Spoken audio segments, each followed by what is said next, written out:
David Johnson.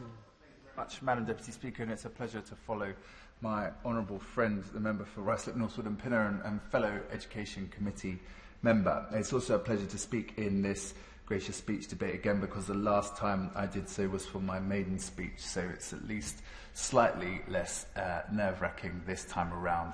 I spent 16 years running organisations for young people before I became an MP in December 2019. And so today, on a brighter future for the next generation, felt like the right day for me to speak. And I start by welcoming what it says about the importance of the early years, because I do think it's right that we try and give children the best possible start to their lives. I don't think it's enough by itself, and I'm reminded of what Geoffrey Canada of the Harlem Children's Zone says, that, what is it you need to create escape velocity for a child that propels them through the rest of their life. I think early years are very important. I don't think by themselves they take care of everything, but I welcome the government's recognition of their central importance. The second thing I welcome is the government's focus on catch-up, because I think the closure of schools has had a profound impact on educational progress and on mental health, and it's going to take years to repair this. And I suspect public debate will focus much more on what the economy is doing and what's happening with NHS waiting lists, and both those things are vitally important. But I hope we will keep a focus on what's happened to children and young people and how we will repair the damage that was done with the closure of schools. I very much welcome the Lifetime Skills Guarantee that's coming forward as part of this gracious speech. I think countries which succeed tend to invest in skills, and this policy will benefit a potential 11 million adults. I think that's very welcome. I think with the FE White Paper, it's a recognition by this government that the focus on 50% of young people going to university by the last Labour government.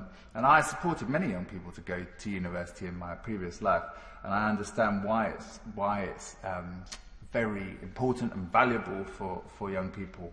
But I think it did lead to a neglect of the more than 50% that didn't go, and it did suggest to them that somehow if you weren't part of that target being achieved, you had not succeeded. And I think it's right that the government is now devoting more time to those who don't go to university. And here I would also bring in the race and ethnic disparities, because 2/3 of the young people that I worked with in my last job were from ethnic minorities, because we focused on low-income households. And you saw those disparities across education and employment.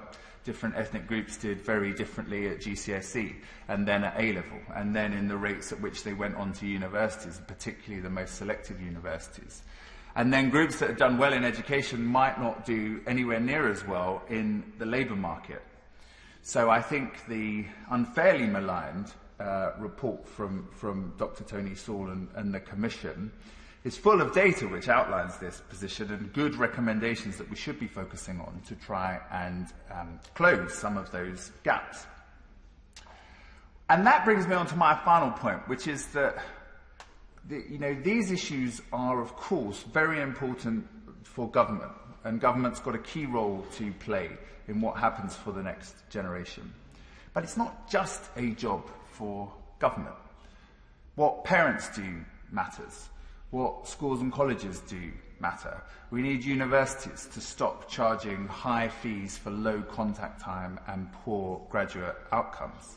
We need our employers to invest in skills, not just leave it to government. We need them to provide work experience and internships and traineeships and apprenticeships and good jobs for young people, not work experience that only goes to the relatives of employees and clients, or unpaid internships, or focusing on recruiting people who are polished rather than those who have the most potential. Because if it was just a job for government, then one well-designed bill that we passed in this House would solve the problem. But that would have happened by now if that was the case.